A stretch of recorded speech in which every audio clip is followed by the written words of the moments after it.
Ladies and gentlemen, boys and girls, welcome to the Music Lab podcast.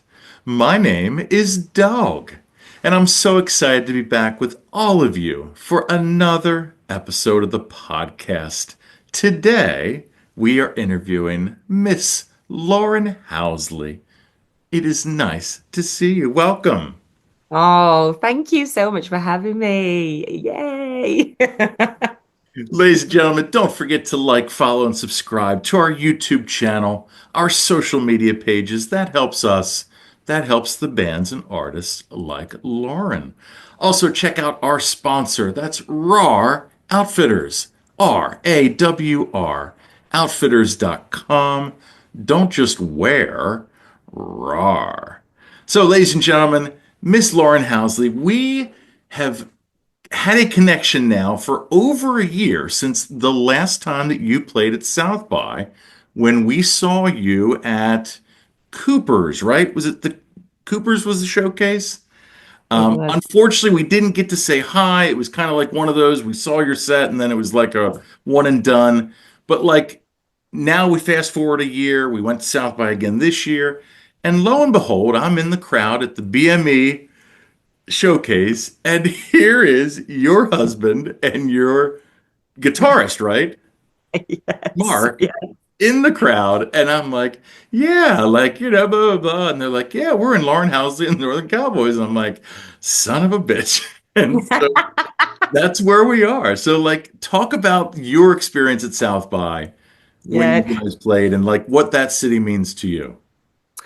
Yeah, it's funny because they're quite easy to spot, aren't they? Because they look very similar, the two guys. They're not related at all, but everybody thinks they're twins. So yeah, when you see these two cowboy hats, they're the same height, they've got the mustache, and yeah, very easy to spot in the crowd. But yeah, the first time we went, actually, I was singing with I was featuring with another band. I was singing the year prior to the year that I met you. That's the first time I ever went South by.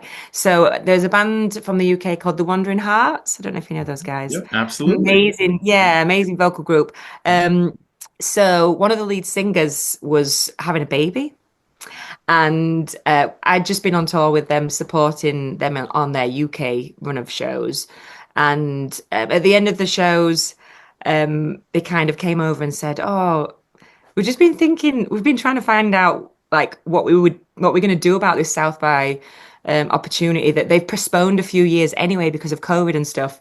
We really need a singer to sit in for Tara, who's having a baby, and like obviously their voices together just gel so perfectly, and it's like it's not an easy role to film. I was like, I I'd love to. I would absolutely love to do it. So I ended up like learning Tara's parts, and I went out and I sang with them for the first time at South by Southwest, which was amazing. And it was a great way to kind of be introduced to it because obviously the scale of it is just so massive. Um, and all the logistics and things like that first time round were kind of sorted for me. Because I was going out there with their band. So that was a really nice introduction because it was kind of like, oh yeah, you're going to play this show, this show, this show. Whereas the second time we went, obviously, like you then have to go in as like the person who's fronting the band, who runs the band also, where like independent musicians as well. So that was a nice introduction going in with them first. And it's pretty mind blowing, isn't it? The scale of it and like how many amazing people are playing and just everybody just wants to chat. I loved the whole place as well. Like we didn't get loads of time in Austin the first time we went, but the second time we went, we kind of did a lot more around in and around the city. And yeah, Cooper's was great. We got put on the same bill as um a an artist. She's actually from New Orleans, but she lives in London, and her band are from London, and they were on the same flight coming out. She's called Acantha Lang. Do you remember seeing her? She was on the same bill as us at Cooper's. Was she right before or right after? I think she was right after, maybe. Yeah, we rolled after that because I think we had an 11 o'clock show that we had to do. Yeah, you are. That's the thing. The schedules are just pam, pam, pam, pam, pam. And I think, yeah, it's a little bit like the big festivals over that we've been to over here. If you want to see the stuff you really want to see, you've got to be fast, you've got to get around, and obviously then you're planning in the meetings and things like that. But yeah, it's amazing to be there. Like I've always wanted to go to South by Southwest. That was well to go and play. That was a big sort of tick on my list, and we knew a lot of the British folks that were going out there as well, so we had some nice connections. Um, but yeah, what a buzz! I want to So do it again. you kind of, though, we're in a unique situation because a lot of people that are in bands, especially, front people of bands, don't get to then join another band, in between being, in your band. So what lessons or what did you take from being in that band, even though it was just for a short time? Like, what did you take back with you to from your lessons with that?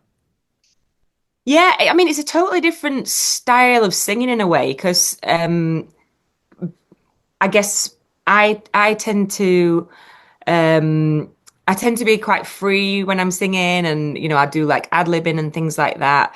Whereas when you're in a three-part harmony group, you are singing the part that you need to sing to make it all kind of work together. Um, you're singing in harmony, so it's like it's not just about your voice; it's about the three voices. Um, and I also kind of like I've got quite a dynamic voice. So I think learning how to like rein it in more when it needed to be reined in, because the other voices at times can be so delicate and they're so used to singing together as a three, like they do move together, and just really having to like listen to the phrasing. And yeah, it was a great experience. It wasn't something that I had planned, and it just kind of happened really out of the blue. But the songs are amazing as well. Oh, so beautiful. Um, but yeah, really connecting with voices. I love singing in harmony, and me and the guys do sing a lot of harmony in our band. But it tends to be they are following my lead Right. as opposed to like the three of us singing together. So yeah, just really listening to the other voices, and kind of changing pronunciation even as well, because like I'm so Yorkshire sometimes. Sometimes it comes out in my singing, and the guys, they do not have Yorkshire accent. So we had to tweak that a little bit at times, but it was a great experience. And the I was very lucky actually because my husband ended up playing bass for them during that time, so he came out to South by as well. And the whole traveling experience was amazing. It's nice being on the other side of it where like everything gets arranged for you. It's totally a different experience. And then when it came to us actually going out there to do our thing, I think we felt more confident in knowing that like we knew what we wanted to get out of it, and um, we even knew like the routes where to walk, and we knew the city more and things. I think once you get to know a place, you can get a little bit more out of it, because it's just huge. So at what age did you kind of discover your voice that you like realized like, oh, I maybe I can sing? Mm. I always absolutely loved singing, but I had zero confidence to sing in public growing up. It is interesting. I remember songwriting before I remember singing. So I remember coming home from school and writing songs without even realizing that's what I was doing. I kind of used it as a bit of like a release of emotion, and um, a way of sort of getting things out of my head. And I would constantly be writing lyrics down, even like in class and things like that. I would be writing a lot. But then I even like remember before that growing up, sort of from the age of being about 8, and you could buy, you bought the magazines with like, um, you'd get a cassette. It was cassettes that, and it would be a selection of like songs that had just been released. A lot of times with like pop songs and things. I remember like loads of Destiny's Child being on there, and sometimes you'd get these little lyric books, but often you just got the music. And I remember this is before internet, it was, you had to, I really wanted to know the lyrics to the songs. and I really wanted to learn them. So I'd be pressing play on the cassette player.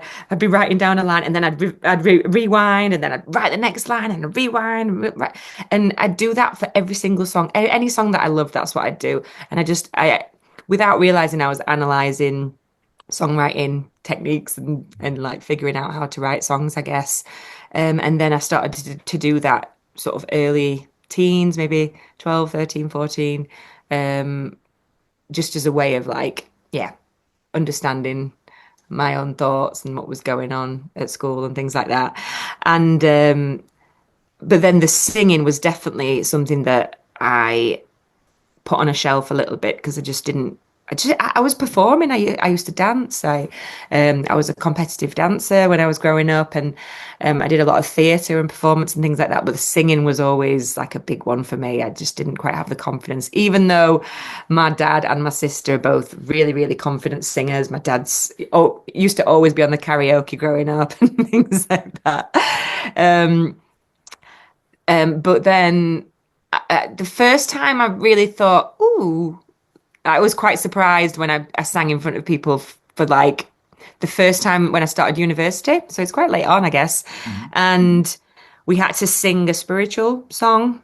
Um, and I sang Wade in the Water. And it was the first time I ever sang in front of all my peers in my on my uni course, because a lot of the time we'd be doing like we'd be focusing on like acting, and this was like the singing section of the course, and I sang this song, and I just remember everybody's face just like kind of being a bit like taken aback and a bit shocked.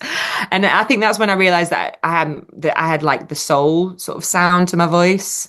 It was never I was never thinking about trying to sound like that. That's just kind of what happened when I started singing, that's how I sang. So what part, like when that's you're in university, like what British pop acts are big at that time where, or who's on the radio at that time? Ooh, that is a good I guess like maybe maybe oh no, maybe not actually. Well, I know that the Arctic Monkeys were just coming out at that point because they're from like down the road from where I live. And I'm from a place called Rotherham originally, that's my hometown, and they mentioned Rotherham in one of their first singles that went absolutely huge. I mean, they were like 16 at this point, and it went absolutely huge. And I just remember that being at uni because everyone was like, "Oh, Lauren's from Rotherham, Lauren's from Rotherham." So yeah, I guess like not poppy, but very, very commercial, like commercially huge band, but like obviously not necessarily pop music. But maybe Amy Winehouse was kind of starting to Okay. come through at that point. I guess Joss Stone, it blows my mind that she's like similar age to me now because she kind of took off when she was like 14 or something. And she's just having kids now, which like similar age to me.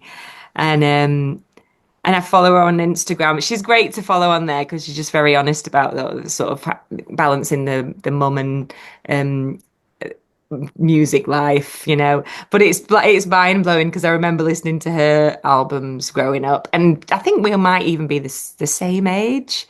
Okay. Um, but yes, if she was 14 when that first album came out, it's crazy. So I guess, like how Joss Stone does the work-life balance. How does Lauren Housley maintain the work-life balance with your two children? Yeah, yeah. It's I'm definitely starting to find my feet a little bit more with it now, I think. So I have a little girl who's just turned 3 and a little boy who's about to turn 5. So I had my eldest during lockdown. The lockdown had just started when I was about to have him. Um, yeah, it's things have changed a lot, but just they have in general. Like I think the thing that I find weird about the changes that have happened since then, it's like me and my husband have been together quite a long time since we were sort of 18, and we've been in music together as long as that. We write together, and we've been writing together since we first got together, really. in a relationship, and he's an amazing guitar player, amazing piano player, and we've just always kind of collaborated together on music. We started like playing full time when we were at uni and things like that. We used to host like singer-songwriter nights and things.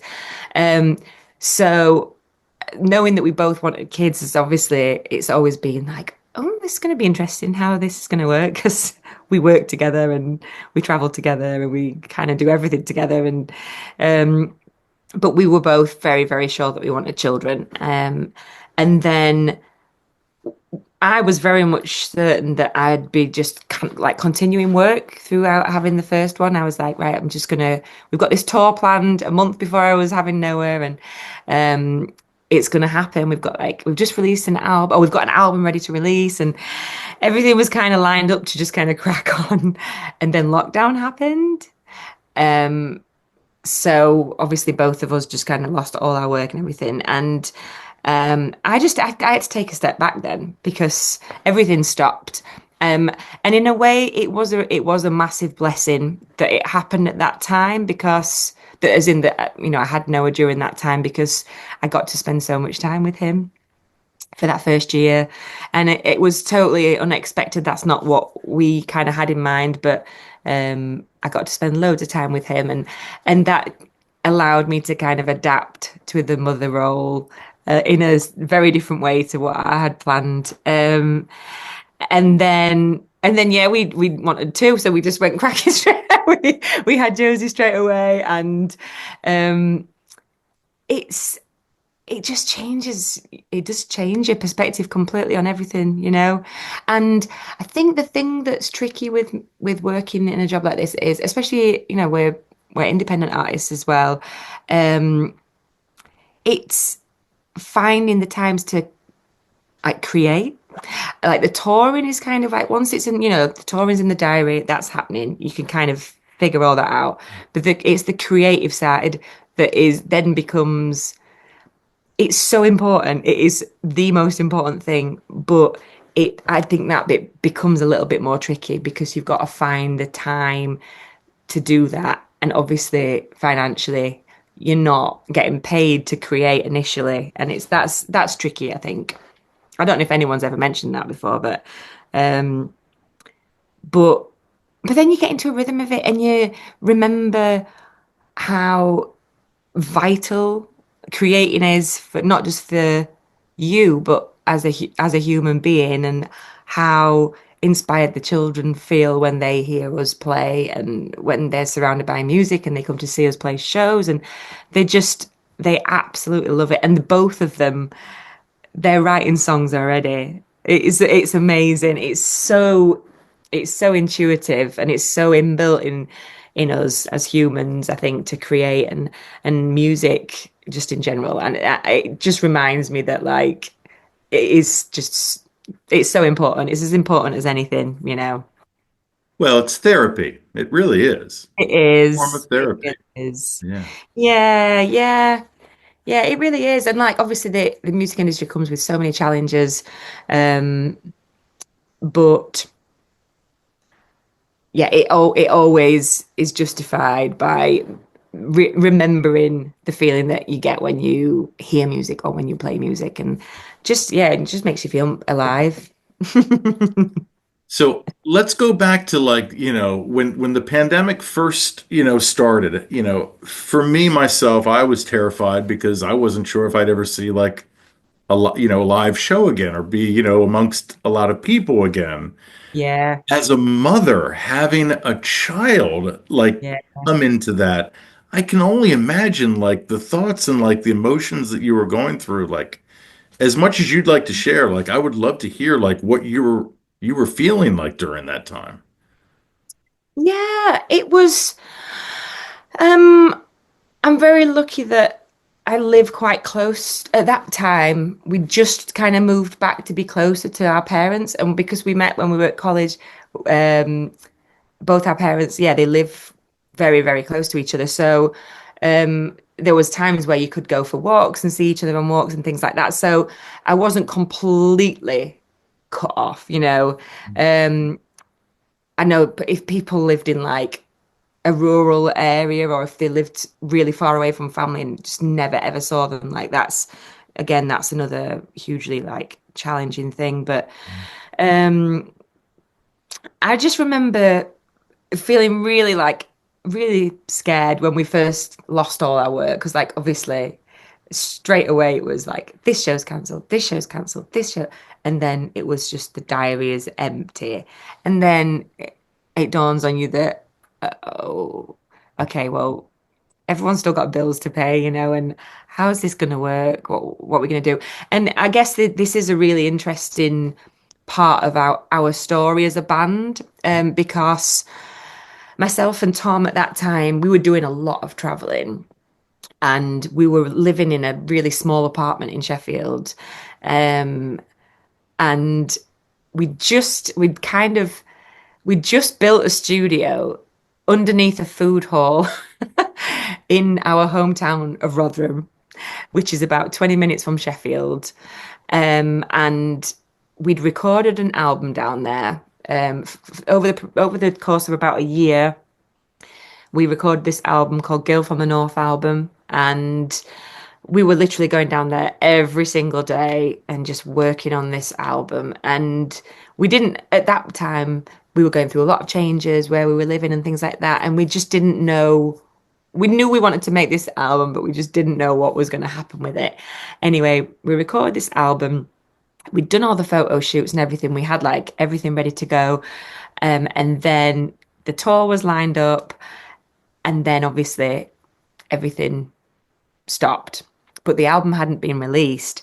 So it was verging on being finished, but it wasn't quite finished. So Tom, the day before lockdown, my husband, and bear in mind I've got a big pregnant tummy, and we're living in this small apartment with loads of baby stuff, like taking over the whole place. And he decided the day before lockdown he was going to move all the studio equipment from this studio we built and move it to this one bed apartment that we were living in so that we could finish the album during lockdown because we knew it was going to happen at this point. um and he could mix the album, so he moved it all up, set it up in this. We had one room. It was like the living room, the kitchen, the dining room. It was all like this one little room, and it had all this baby stuff in, and it had the studio in. And for the next sort of month, lockdown hit, and then for the next month, we finished the album, and he mixed the album while we were in there. And he'd never mixed any music before, but we had so much time. He just pretty much learned how to do it on the fly, and so we did that. And then another thing that we started doing during that time was we started live streaming a show every Tuesday. We set up Tuesday Night Live, and it was a way of us to connect, to be able to connect with not just family and friends, but connect with fans. And yeah, it just became this amazing, beautiful routine because there was no routine, was there? It was crazy. It was the lack of routine. I mean, I definitely not a routine driven person. I don't think many creatives are, but everybody needs some routine. It was a weekly marker where we'd be like, we need to, we're going to learn this song, and we asked people what they wanted us to play and things. And every week we did this live stream, and it was amazing, and it helped us financially as well. Like we made some like merchandise, and people wanted to donate. They were donating like they would have done if they were coming to a live show. And then Mark, so the third person in the band, so myself and my husband have always collaborated and worked together and things. And we also have another long-term collaborator called Mark Lewis, who we met in Manchester, who produced our first album and has sort of been in the band ever since. He lives in Manchester. So while we were in Sheffield live streaming these weekly shows, he was in Manchester watching the live streamed shows. And week by week, him and his dad, who's also like, he's not a musical person, but he's very into audio and visuals.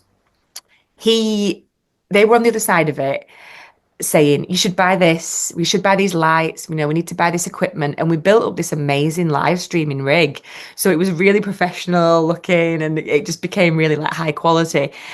So Tom and Mark actually ended up forming a company called Northern Cowboy Films off the back of these live streams, and they started live streaming huge shows from like massive venues in London, and that came from like the weekly live shows that we were doing, and they're sort of building up this equipment.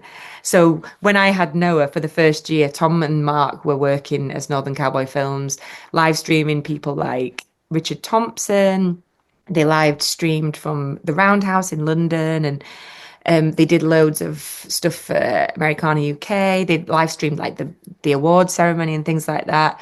Um, so that company was built off the back of that, and that's how it became Lauren Housley and the Northern Cowboys. So that was really long-winded, but it's nice to get the sort of the backstory because it was a moment in time that actually changed the whole course of like my my career as an artist and our working relationship. We do a lot of like collaborative writing now as well, and we definitely work together more as a three. So yeah, but yeah, Yeah, so let's talk about, I mean, let's fast forward to today. So I mean, you guys are currently on tour. You've basically been on tour for most of the year, right? I mean, kind of go back and recap kind of what how the tour is or how the year has gone so far with regards to touring. yeah. So we started a tour in April and we're still doing that tour now. We finished the end of May. Started in Scotland. It's been like mainly UK based. We're going to be in Manchester tomorrow. We've got a couple of sold out shows in Sheffield and then Birmingham and then a couple of shows down south as well. And it's kind of been a mix of the trio setup and also the full band the full band shows as well. We're using a slightly different band actually for this setup, but we're playing a lot of new music and a lot of it, well, all of it is unreleased. So I've never done it this way around before, where you go out and you play a bunch of new music before anyone's ever heard it. Yeah, it's going to be the first time that anyone hears it, and it's going to be live. So, um, yeah, it's been amazing. It's been amazing to hear what people think of the tunes, and people seem really excited. So how many new songs are we playing on this set list? And you said about, playing in different bands and different levels. Does that change the set list then or not really? It kind of does, yeah. There's a couple of songs that I think definitely need the full band. It's that there's some like groovers in there, some soulful groovy tunes, which we can play in a three. So it would be myself on guitar and vocals. Tom plays guitar and vocals, and sometimes keys, and then Mark is the bass player. So I some of them definitely need the drums, I think. But majority of them are just they're just songs that can work in any way really. There's some with like loads of harmonies, which is always really nice to do as when it's just a bit more stripped down. um but it's definitely like a slightly different sound because Mark's been getting more involved in the songwriting, and sometimes he's come in and the song's been written around a bass line that he's coming with, so the groove is just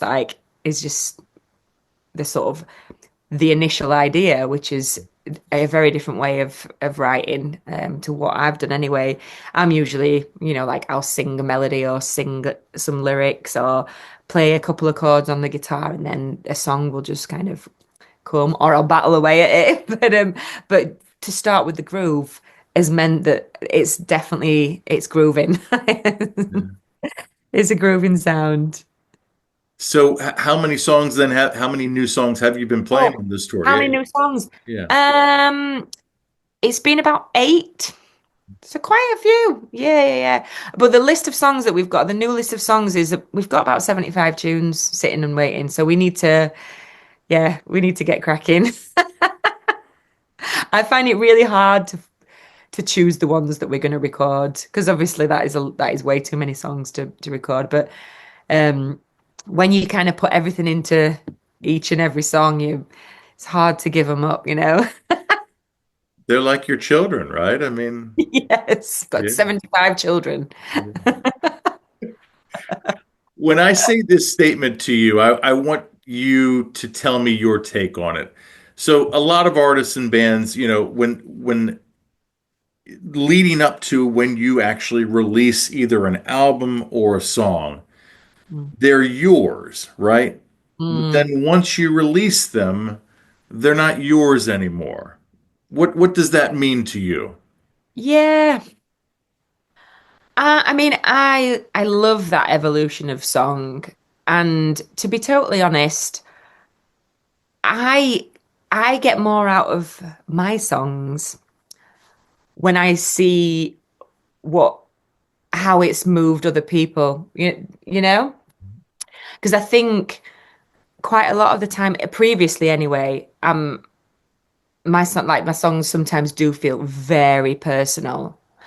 And then when you do share them with somebody else and they find that it's personal as well, there is that sort of feeling of this is bigger than this is bigger than me. You know, this is bigger than like the way that I felt about it. And it's like it gives them I think it gives the song just way more openness and you can kind of explore that when you're performing live as well, I think, because there's one song that we wrote for the very first album. In fact, it was the title track of the first album. It's called Sweet Surrender, and it was one of those songs where I just every time I sang it, I really felt like, oh, I felt every single word of it, and it just I really held it so close to me. And then as we've played it over the years, the way that I feel about it changes every time, and it's a song that I can kind of apply to so many different moments in my life, and like it still feels really, really relevant,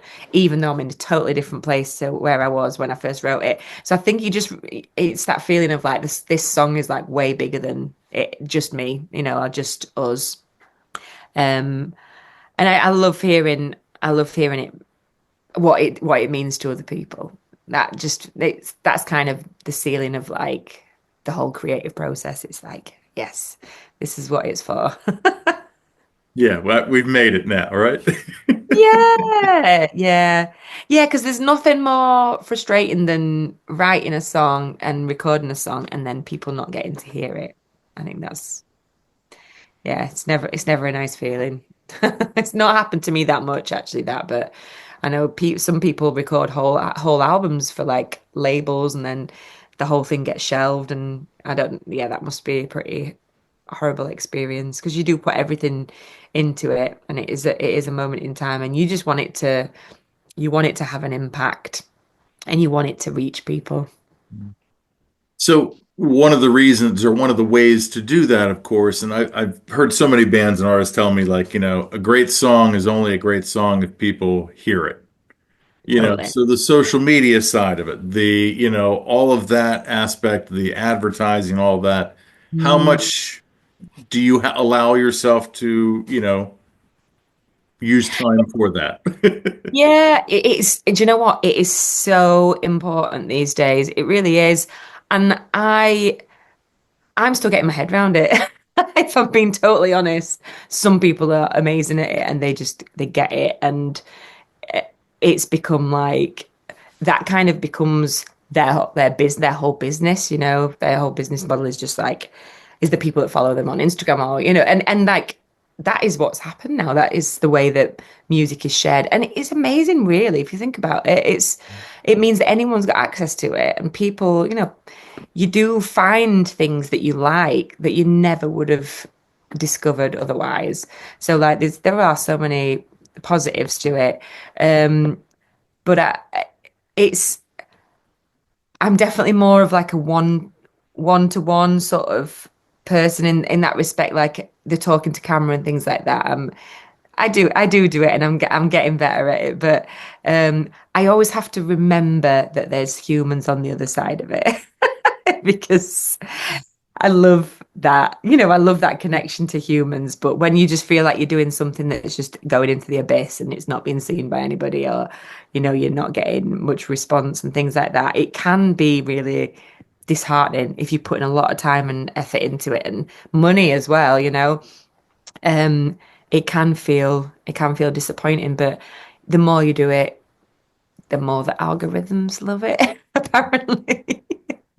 That How is do you think definitely about true. it? Do you mind me, like, as a music fan and enthusiast, like, how, what, what do you love to see on like social media? Well, I mean, it really it pains me that like art, like the balance between art and the commodity of art, because like you said, you want to be able to have as much time to be creative as possible, but that time there's no financial, attachment to that. So that's the thing. But at the same time, it's like, you never want to like take that time away because you're constantly worried about, well, how many listens am I getting? How many followers am I getting? Because it'll just drive you mad. So it Mm-hmm. is. There is so many great things about it, but like I think the negative things, even though they're few and far between, they really kind of show their head like often. Does that make sense? Oh yeah, oh yeah.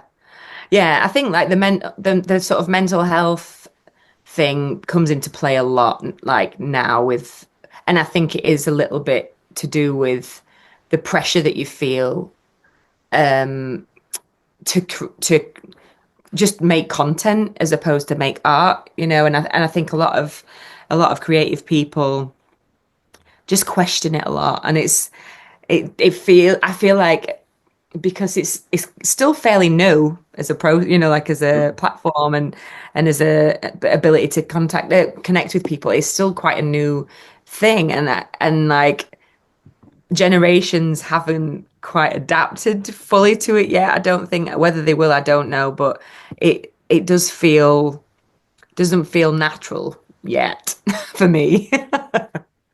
Well, But I'm something sure else it does for some people. Yeah, something else that doesn't feel natural to me, and I would love to hear if you're experiencing this currently on this tour. But a lot of American music venues, for artists, when they sell merchandise, they take a percentage of those sales. Are you finding that in venues in England? Yes, we do. There's a lot of grassroots venues that now will not do that, but the bigger venues, they do. And it's not fair. It is really not fair, especially if, for example, if you are supporting like a really well-known artist in a big venue and you're not getting paid much, there's, I don't know, a couple of £100 or whatever to play a support. So the only way really of like earning more in that situation is to sell merch, but then for them to take sometimes 25%, 25%. And like it's the amount of money that goes into making the album as well, or the music. Yeah, it's not taken into account at all. It's very, very, very unfair. Um, but then there's a couple of organizations in the UK that are really trying to fight that, put an end to that. So Yeah, they are. we have an organization here called NIVA, which is the National Independent Venues Association. Mhm. And one of the venues that I'm close with, they participate in it and they always go to like the conferences every year. But yeah, it is. Not only it's an uphill battle against Live Nation, but it's an uphill battle against greed and just like, overall, like people don't want to pay for anything, like Yeah, it's because it's off the top as well. It's like, oh, okay, that's a lot. That's a lot off the top. let's talk about something happier. The Americana Fest. You spoke about you've gotten to play it before. Hopefully, possibly you'll get to play it again this year. Yeah. Nashville is very similar to Austin in a lot of ways, but Mm. what does it mean to you to play like a festival like that? Oh, I absolutely loved it. I believe we played one official showcase there, um, as in like that was announced and that it was in a venue. But then we've also done like some of the official like parties and things. Um, but when I first sort of discovered the sort of Americana community, which was maybe 10 years now, 10 years ago, and then started to realize how many of those artists I absolutely love and look up to, and I've always listened to as well. Um, and then started to see the announcements of artists that were playing, and then you realize it is this like solid community of just it's like, yeah, solid community of just like amazing songwriters and musicians, and I absolutely love the scene. I really do.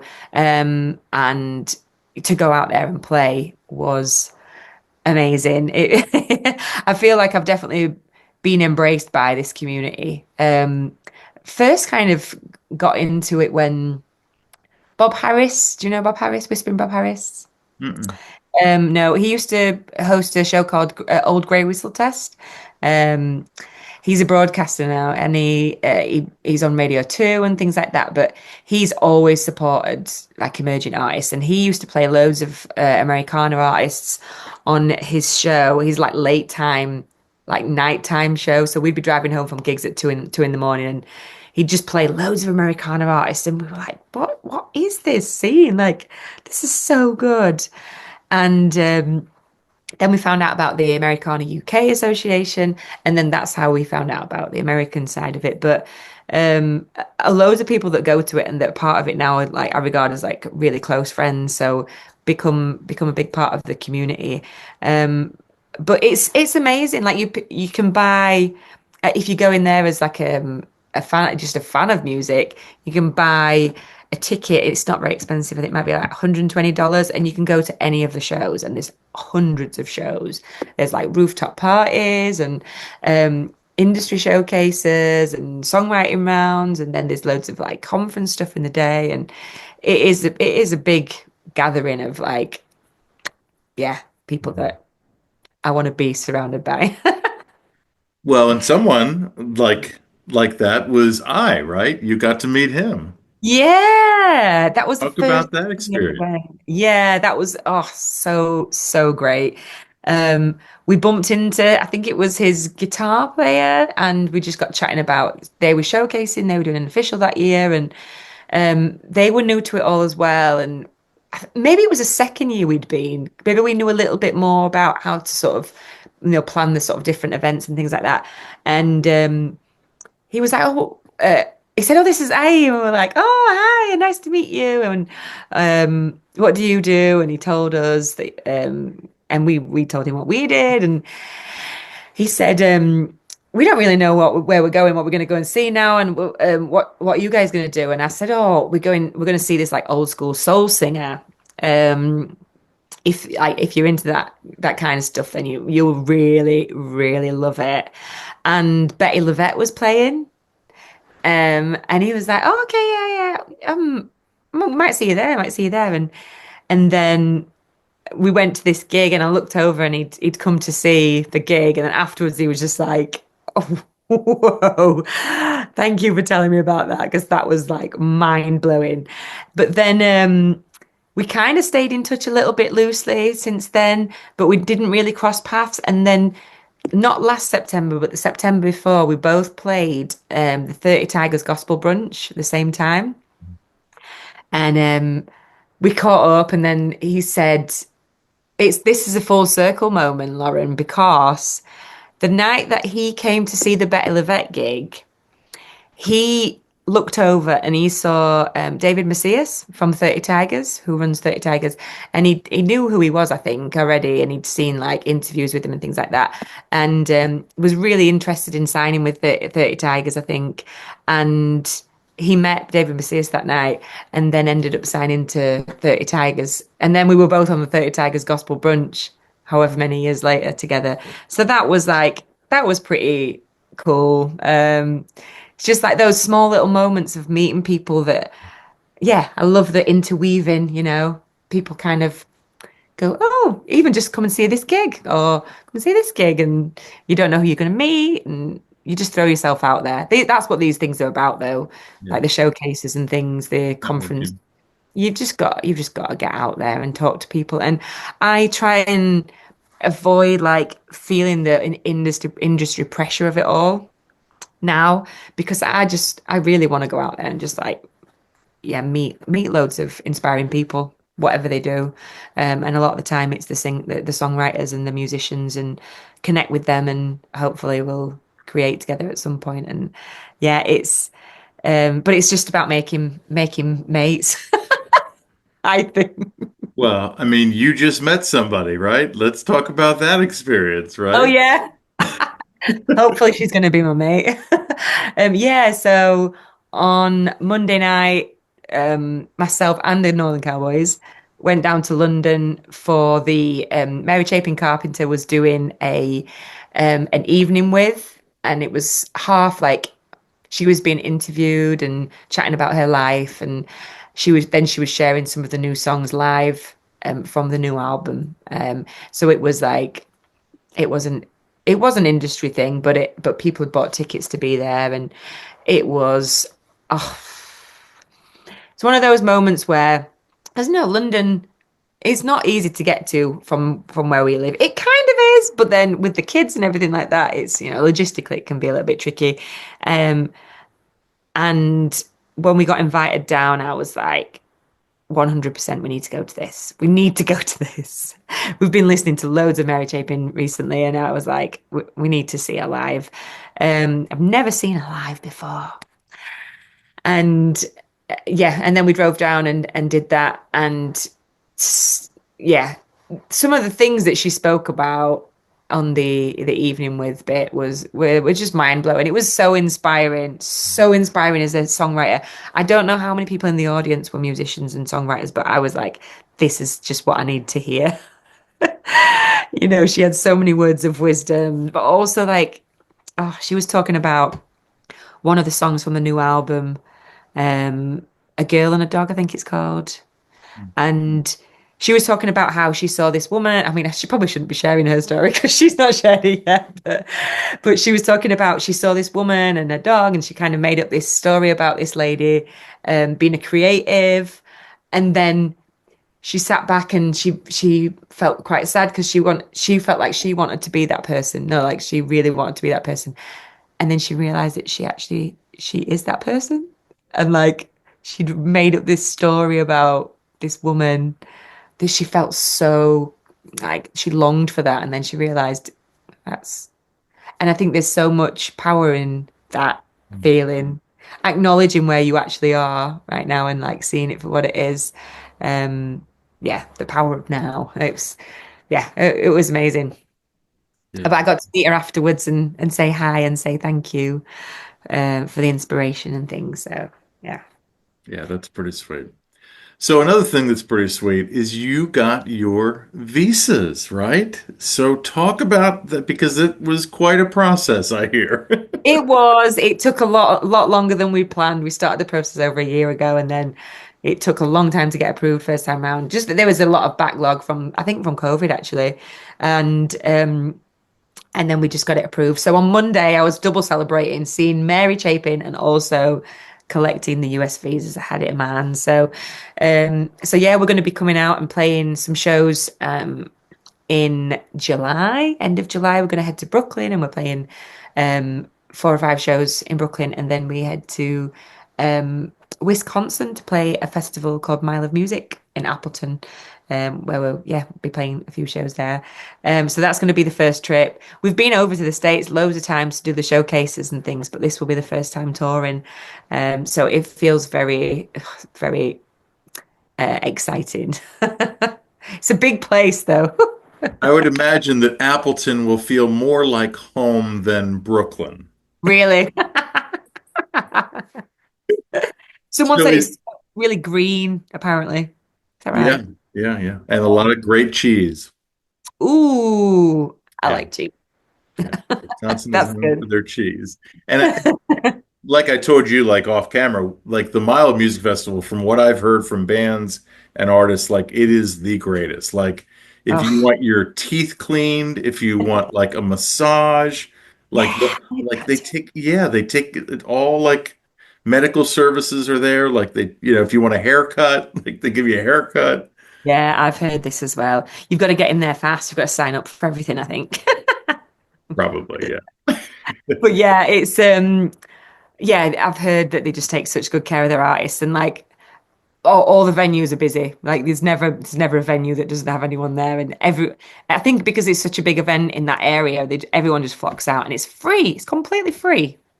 That's crazy. So Amazing. is the Brooklyn event, is that a festival then as well? It's not actually. We might be heading back to play a festival in September, but this is going to be a bunch of shows. So we are playing um, Brooklyn Bridge Park, I believe. Is that right? Okay. Is that right? Sure. We're part of like a summer series outside. Yeah. So I guess like it's run by the Brooklyn Americana Fest. So that usually takes place just either before or just after the Nashville Americana Fest. Um, but the woman that books for that, she also, yeah, she books like other one-off events and things as well. And she's booking like a summer series in Brooklyn Bridge Park. I think that's what it's called. So yeah, so we're going to be playing that, which will be amazing. So it's outdoors and yeah, overlooking the park and things, which will be lovely. And then we're playing Sunnies, which again I don't know loads about, but I feel like there's a bit of a honky tonk vibe maybe, Okay. which is going to be fun. Um, and then we play a place called Superfine. Okay.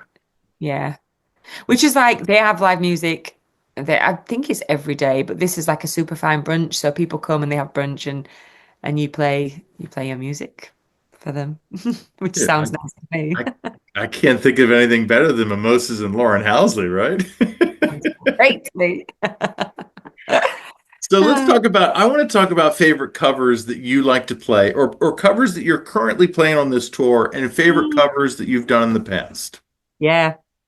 So some that we've been playing on this tour in particular, um, we are playing. Do you know what? There's so many songs that we play that have got similar titles. Sometimes it's You Got the Love. So do you know You Got the Love, Candy Staton? Candy Staton? No, No. You got the love, I need to see me through. You know that one? I love it, but no, I don't. Oh, yeah. So we just did this documentary in about Muscle Shoals in September just gone, and we spent a couple of days in different studios. We went to Shoals Sound Studio to record, and one of the songs that we did a cover of was Candy Satin's "You Got the Love" because she was very sort of around during that time and fame and Muscle Shoals and sort of a big figure in that sort of the soul music that were being made at that time, and we got to meet her and interview her and things like that. I ended up singing a song with her in January at the Americana UK Awards this year. And she was just such a lovely woman, but she can sing. Wow, she can sing. And she actually got to hear the cover that I did of this song as well. But we've ended up putting it in the set because it's a group like we've done like a funk version, like a funky version of it. It's a very Muscle Shoals sounding version. Um, we had like some local horn players playing in it and things. So yeah, we've been doing that one. We do a cover of Willin', Okay. Little Feat. Yeah. Yeah, Oh, yeah, yeah, yeah. Yeah. Okay. yeah, yeah. Which always goes down really well. Um, Angel from Montgomery is one of those where when you're sort of collaborating with people on shows and like you have a couple of singers and everybody knows that song and I just think it's one of those that you can kind of you can collaborate on it really well because everyone knows it and it's just everyone feels comfortable with it and it's a different version every time, which is nice. It's such a great song. I also think like obviously the Bonnie Raitt version Yeah. is like Yeah. yeah. So a lot of like my female friends over here that sing, we often collaborate on like live versions together and things. Um, what else have we been doing recently? I've released a cover of Richard Thompson's song before, which is Why Must I Plead. We tend not to do that one in the set as much anymore. Okay. Um, not that I don't absolutely love it. I do. It's such a beautiful song. We've been working up a Tom Petty cover actually. Crawling Back to You. Yeah. Yeah. Really? Okay. Yeah. Which is a bit of a wild card. Yeah. I mean, Tom Petty is so grossly underrated in, at least in America. I don't know how he is felt in Britain, but yeah. Ah. Yeah. I have this weird thing with like songs that's come to me like randomly and that I get a bit obsessed with and I want to cover. And it's usually like somebody said to me specifically, just like out of nowhere, of like a couple of your musician friends will say, "Have you ever heard this song?" I'm like, I've never heard this song. No, I've never heard of it. And they're like, you need to give it a listen. And then sometimes I'm like, okay, interesting. And it'll be a totally random song. It might even be slightly out of what I would normally listen to.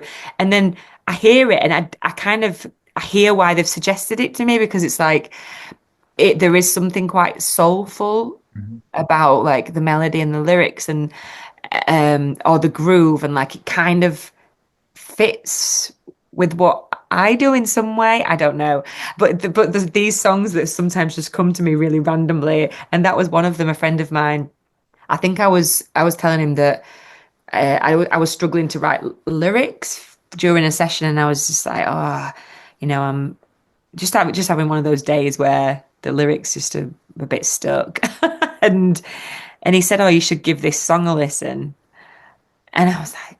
Oh gosh, I love this. I just love it. I absolutely love it. Very simple, but there's something about it that's just really like spoken to me. So, just been working up a cover of that one.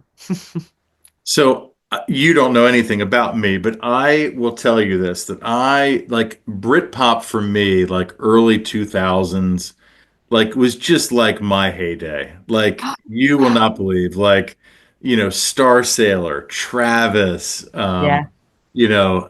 what's the other Somewhere Only We Know. Um. Keen. Keen. I Yeah. mean, Yeah. huge. Coldplay, of course, but like Yeah. those Did you like four bands. Elbow? Do you know Elbow? I never really connected with Elbow as Yeah. much, but I appreciate, what they did for the scene. Yeah. The Verve, I mean, Richard Ashcroft, his solo stuff. I mean, Lucky Man is so fucking good. Like that song is so good. That's So, so like, cool. but like being a Brit yourself, like, did you gravitate to any of those bands as well, or was it kind of not your real scene when you were growing up? Um, it probably wasn't my scene actually, but then it's that sort of. I don't know if I was quite. I don't know if I was old enough to get it at that point. Do you know what I mean? And then I feel like when it started to come into my life like a little bit later on, I was like, "Who's this? Like, I know this song, but who is it?" And I guess my husband probably knows a little bit more about those bands. Sure. Um, yeah, I was definitely listening to more like soul pop, I think, at that time. But oh gosh, the songs and the sound as well. Like there's so many cool sort of I don't know, there's something new about a lot of that. Yeah. Yeah, I agree. I think Radiohead too, like for me, they're my number one band, but all of those bands too were just as important, like for my like growing up. Did we lose you? Oh, there we go. So yeah. Yeah. Right? I mean, And just I guess when we were chatting earlier about festivals and things like that, when I started to go to Glastonbury, I started to see a lot of those bands and be like, this is where it's at. This is this is really, really great stuff. It's great that you're a Star Sailor fan, actually. Um, yeah, yeah, James Walsh. Yeah, yeah, James Walsh. yeah. So talk about Glastonbury, because for our American audience, I'm sure most of us have never been there. We've heard about it. Like, what is it about Glastonbury that makes it like the granddaddy of it all, of them all? Yeah, I was saying it is quite hard to comprehend until you're actually there. It's so humongous. It's like, it's a massive town, a massive, massive town that just gets put and built in the middle of a big field, basically. Um, it's unbelievable. Like, it's not just the headliners and it's not just like the big stages, but it's um the little shops that you walk past and it's like then you go in there like a little tiki bar and then there's somebody playing who's like one of the best blues players you've ever heard and there's just so much good stuff. But yeah, you really have to like there's so much good stuff on the main stage and the big stages, but sometimes you have to just go, I need to go this way and see what I'm going to find on this stage. Because obviously they're the big names and they're the people that you're hearing about all the time, but there's so much great stuff on the smaller stages that it is worth just having like a walk around and just seeing where you end up. And I actually always remember walking past this tiny little tent and seeing this guy playing. He was playing like lap steel and singing like really bluesy stuff. And me and my husband were just like completely blown away and sat down and were like, whoa. Um, and he's doing really well now in this country. He's just about to support Bonnie Raitt actually on some of her shows over here. But it just shows you that like the great people are like not always playing on the big stages. There's a lot of great stuff. But yeah, it is mind blowing. I remember the second year that we went, we were on a bit of a mission. We were like, let's just see if we can like work our way around this whole place. Like we hardly slept the whole time we were there. We were just like walking everywhere, just trying to find all these different routes and stuff. And it's impossible. There's no way you can walk around it all in the time that you're there. It's just impossible. So, like getting there, parking, is that all a hassle or is it not too bad? Like, do they have it kind of down to a science at this point? Do you know what? Because it's been about 10 years since I went. I'm not sure. I'll find out this year because I'm going this year, which is going to be fun.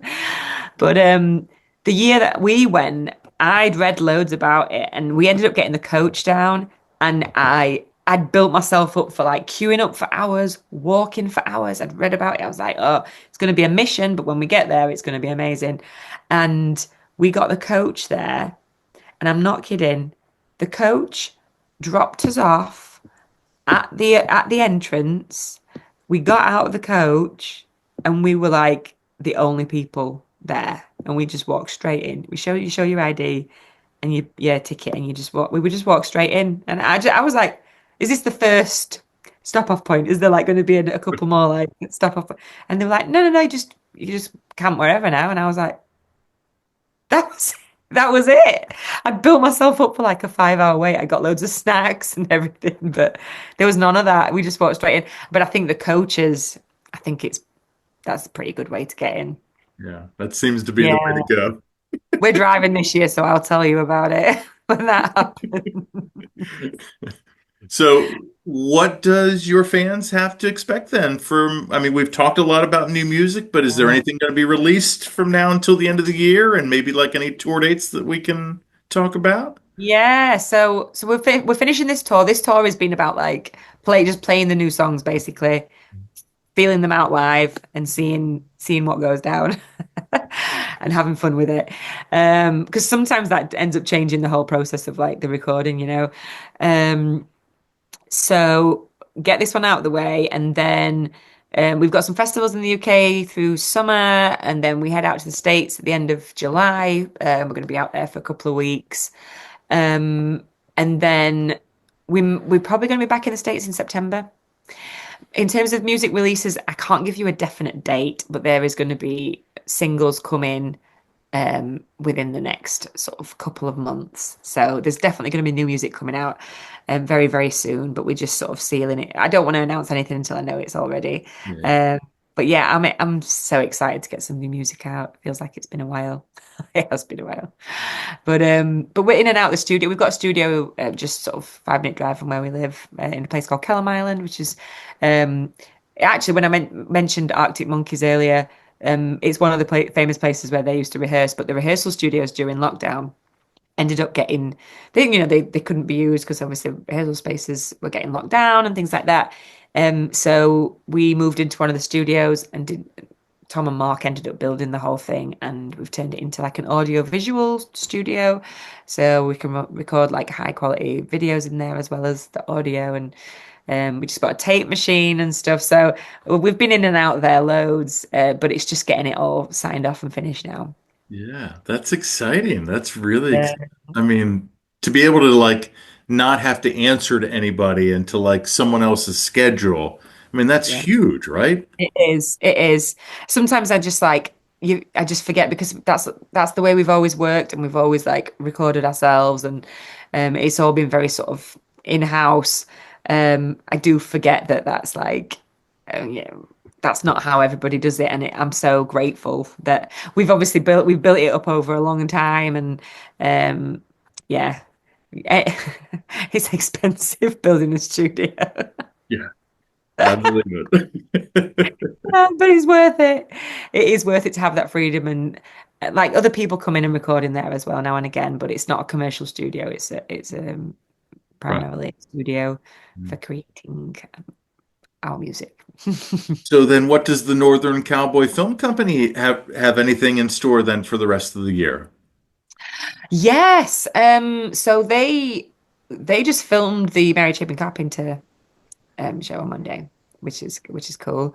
Um, and what have they got coming up? So they usually head out to Americana Fest. They're usually out there. We're doing bits and bobs. Like we're trying to figure out if we could maybe host a party out there as well at some point.